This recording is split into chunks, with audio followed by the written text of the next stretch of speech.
नमस्कार, आप देख रहे हैं इंडिया न्यूज उत्तर प्रदेश उत्तराखंड और मैं हूं आपके साथ स्वाति शुक्ला कुमार। विधानसभा के मॉनसून सत्र का आखिरी दिन है आज। थोड़ी देर में सदन को संबोधित करेंगे मुख्यमंत्री योगी आदित्यनाथ, तो विपक्ष के सवालों का जवाब देंगे मुख्यमंत्री। तो देखिए, जातिगत जनगणना पर विपक्ष आज हंगामा कर सकता है, ये बड़ी जानकारी सामने आ रही है। इससे पहले सदन में अखिलेश यादव का भी संबोधन देखने को मिला और थोड़ी देर में मुख्यमंत्री योगी आदित्यनाथ की तरफ से विपक्ष के तमाम सवालों का जवाब दिया जाएगा। तो देखिए, जातीय जनगणना को लेकर भी आज हंगामा होने के आसार हैं।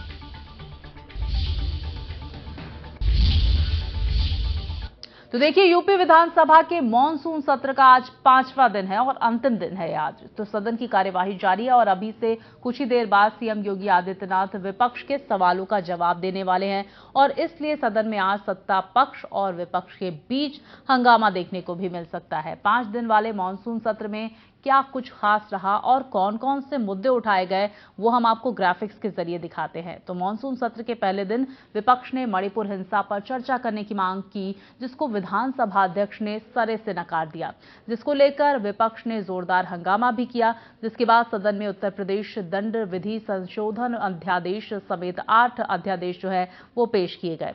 तो वही सदन में दूसरे दिन पटल पर 12 विधेयक रखे गए और मुरादाबाद दंगे की रिपोर्ट भी सार्वजनिक की गई। वहीं इसके बाद सदन में कड़ी तकरार के बीच वहां पर बाढ़ और सूखे, महंगाई और बेरोजगारी के मुद्दे पर भी चर्चा हुई। वहीं सत्र के तीसरे दिन सदन में मुरादाबाद दंगे की रिपोर्ट पर चर्चा हुई।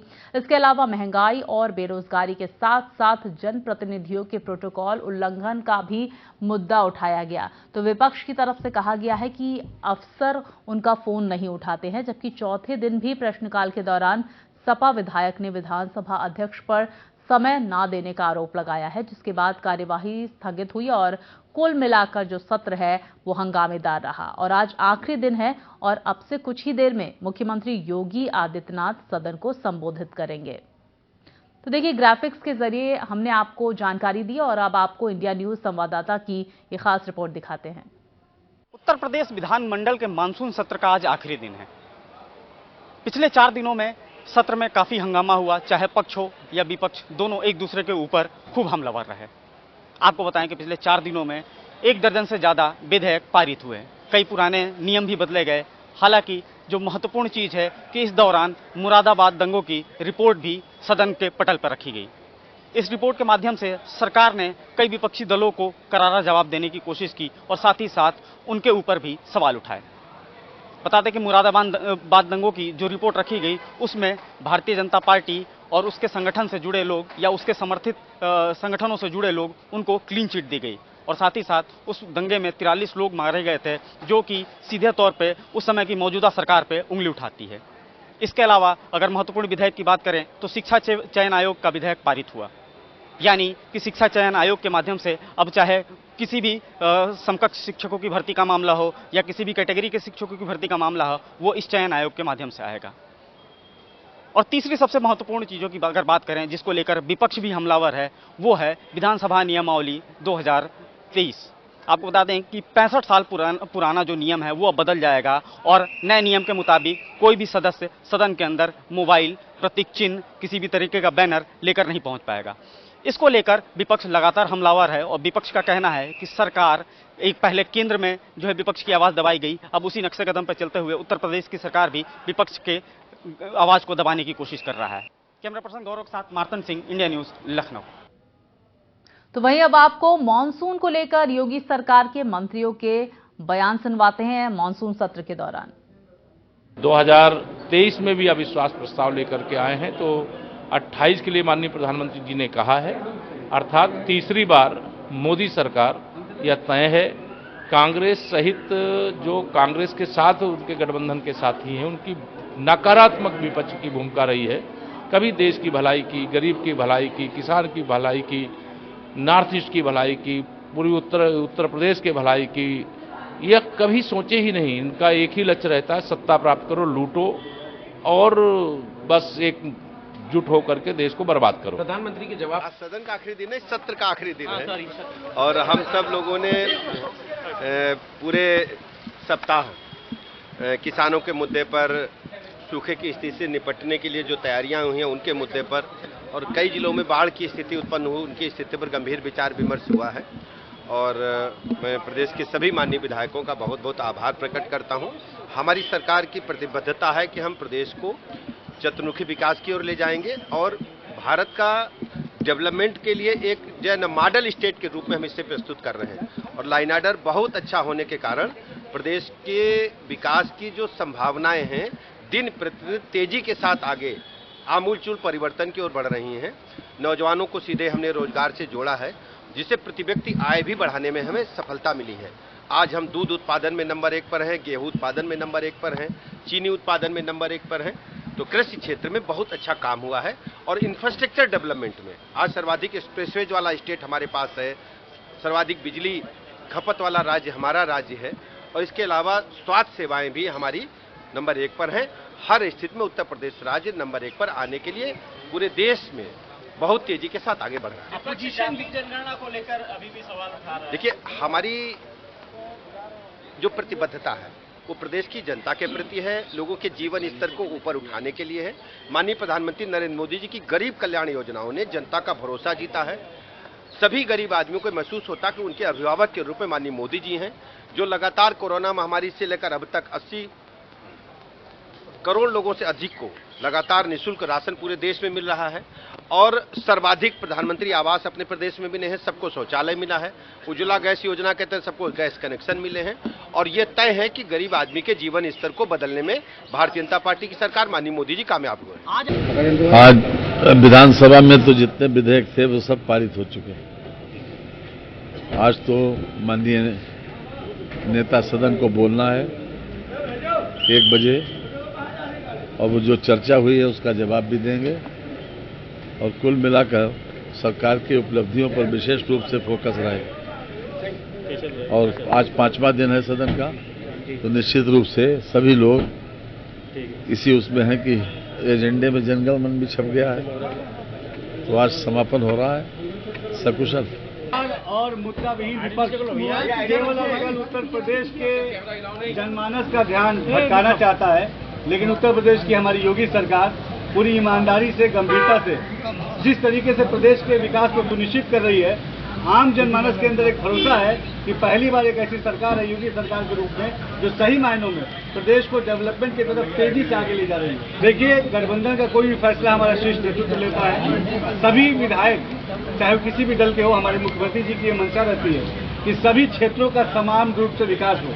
हम पार्टीवाद से ऊपर उठ के उत्तर प्रदेश के विकास को सुनिश्चित करते हैं। अपने आप में दर्शाता है जिस तरीके से हमारे मुख्यमंत्री जी सभी दल के विधायकों से मिलते हैं, उनके क्षेत्र की समस्याएं सुनते हैं। ये अपने आप में बताता है कि हम सबका साथ सबका विकास के नारे पे काम कर रहे हैं। देखिए, जिस तरीके से आज उत्तर प्रदेश की हमारी ये जो विधानसभा का सत्र चल रहा है, सभी मुद्दे सदन के पटल पर रखे गए हैं। हम जनता से जुड़े जो भी समस्याएं होंगी, जनता के विकास से जुड़े जो भी बातें होंगी, उसको निश्चित तौर पर जरूर आगे ले जाएंगे। तो देखिए, विधानसभा सत्र के मॉनसून सत्र का आज आखिरी दिन है और आज मुख्यमंत्री योगी आदित्यनाथ भी संबोधित करेंगे। थोड़ी देर में मेरे सहयोगी मार्तंड हमारे साथ लखनऊ से जुड़ गए हैं। मार्तंड, देखिए, इससे पहले अखिलेश यादव ने सरकार पर निशाना साधा, और कितना और वक्त लगेगा जब योगी आदित्यनाथ विपक्ष के तमाम सवालों का जवाब देंगे? जी बिल्कुल, देखिए, इस समय हम विधानसभा के अंदर ही मौजूद हैं और आपको बताते हैं कि अभी नेता प्रतिपक्ष अखिलेश यादव जो है लगातार जो है सवाल कर रहे हैं, सवाल उठा रहे हैं, साथ ही साथ सरकार से सवाल पूछ रहे हैं कि तमाम वो मुद्दे हैं, जैसे खासतौर से आवारा पशुओं का मुद्दा है, सांड का मुद्दा है। पिछले दिनों हमने देखा था कि अखिलेश यादव लगातार अलग अलग जो जिले हैं जहाँ पे सांड को लेकर जो दुर्घटना की तस्वीरें सामने आ रही है, उस पर जो है सवाल पूछ रहे हैं। साथ ही साथ जो है अन्य वन्य जीव है को लेकर सवाल पूछ रहे हैं, किसानों के मुद्दों को लेकर सवाल पूछ रहे हैं। अभी अखिलेश यादव ने जब बोला कि बिजली व्यवस्था पर उन्होंने सवाल पूछा कि आखिर कौन सी नई योजना है या बिजली की कोई योजना है तो सरकार द्वारा शुरू की है, वो नेता सदन बताए। तो कुल मिलाकर अगर देखा जाए तो अखिलेश यादव जो लगातार हम पिछले 4 दिनों से देख रहे थे जिस तरीके से सरकार को घेरने की कोशिश कर रहा था तमाम अलग अलग मुद्दों पे, उसी तरीके से अखिलेश यादव क्योंकि आज इस सत्र का आखिरी दिन है, अखिलेश यादव भी नेता सदन से तमाम सवाल पूछ रहे हैं। और अब से जब अखिलेश यादव का जो ये संबोधन खत्म होगा उसके बाद जो है नेता सदन इसके जवाब देंगे। बिल्कुल मार्तंड, आप बने रहिए, हम सीधे रुख करेंगे विधानसभा का। अखिलेश यादव क्या कह रहे हैं, सुन लेते हैं। आप खुद महसूस करेंगे कि आंकड़े में क्या दिखाई दे रहा है उत्तर प्रदेश का। दलितों के, पिछड़ों पर सबसे ज्यादा अन्याय, साइबर क्राइम में सबसे ज्यादा आगे, कस्टोडी डेथ में सबसे आगे हम लोग बढ़ रहे हैं, और महिला पे अपराध सबसे ज्यादा। और फिर कैसे आपसे उम्मीद करें न्याय की? मणिपुर जैसी घटना आपकी सरकार में हो जाए? मणिपुर की जो घटना हुई कोई सामान्य घटना से तुलना नहीं कर सकता है। जो मणिपुर की घटना हुई वो कोई घटना ऐसी नहीं है जो विधानसभा में ना उठे। उठा चुके हैं हम। वो इसीलिए उठाई थी अध्यक्ष महोदय क्योंकि हमारे नेता सदन स्टार प्रचारक हैं। क्या स्टार प्रचारक का यह कर्तव्य नहीं बनता कि अगर कहीं इस तरह की घटना वहां जाएं, उनके दुख दर्द में शामिल हों? और फिर दुनिया ने हमें क्या कहा है वो मैंने उस दिन भी पढ़ा, मैं दोबारा नहीं कहना चाहता हूं। दुनिया ने क्या कहा हमें, दुनिया ने क्या कहा हमें। और फिर जो लॉ एंड ऑर्डर पे जीरो टॉलरेंस की बात कर रहे हो, उन पे डीजीपी परमानेंट ना हो, जो डायल 100 थी रिस्पांस सिस्टम वो बर्बाद कर दिया हो, और कोई जिला ऐसा नहीं या कोई जगह ऐसी नहीं बीजी जहां सबसे ज्यादा महिलाएं असुरक्षित महसूस न कर रही हो। और इस सरकार में कुल इनकाउंटर 10,000, घायल 5,000। और मेरे सहयोगी मार्तंड लगातार हमारे साथ जुड़े हुए हैं विधानसभा से। और मार्तंड, देखिए पूरी तरह से हमलावर नजर आ रहे हैं यहाँ पर अखिलेश यादव मौजूदा बीजेपी सरकार पर। जी बिल्कुल, देखिए अभी समय नेता प्रतिपक्ष अखिलेश यादव सदन में बोल रहे हैं और पूरी तरीके से सरकार पे हमलावर हो, चाहे वो बिजली की समस्या हो, किसानों की समस्या हो, आवारा पशुओं की समस्या हो, खासतौर से जो सांडों को लेकर तस्वीरें आ रही है उसकी समस्या हो, वन जीवों को लेकर समस्या हो, बाघ को लेकर जो मुद्दे इस समय चल रहे हैं। सरकार लगातार कह रही है कि उत्तर प्रदेश में बाघों की संख्या बढ़ी है, उस पर सरकार को घेरने का काम कर रहे हैं। साथ ही साथ किसानों के मुद्दों पर भी अखिलेश यादव ने सरकार को घेरने का काम किया और नेता जो सदन है उनसे लगातार सवाल कर रहे हैं कि आखिर जो है पहले चीजें एक्सपोर्ट होती थी, आम पहले भी एक्सपोर्ट होता था, आपने नया क्या किया?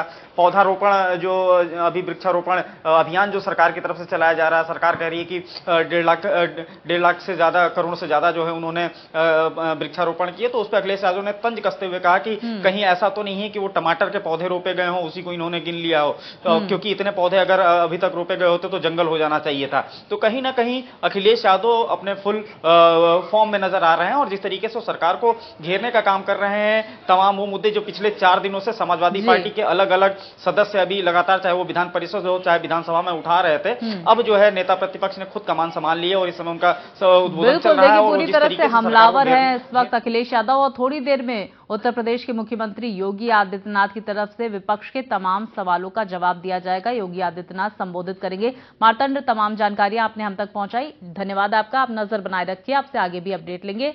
और यहां पर मेरे साथ इस बुलेटिन में फिलहाल इतना ही। खबरें लगातार जारी हैं, आप देखते रहिए इंडिया न्यूज उत्तर प्रदेश उत्तराखंड।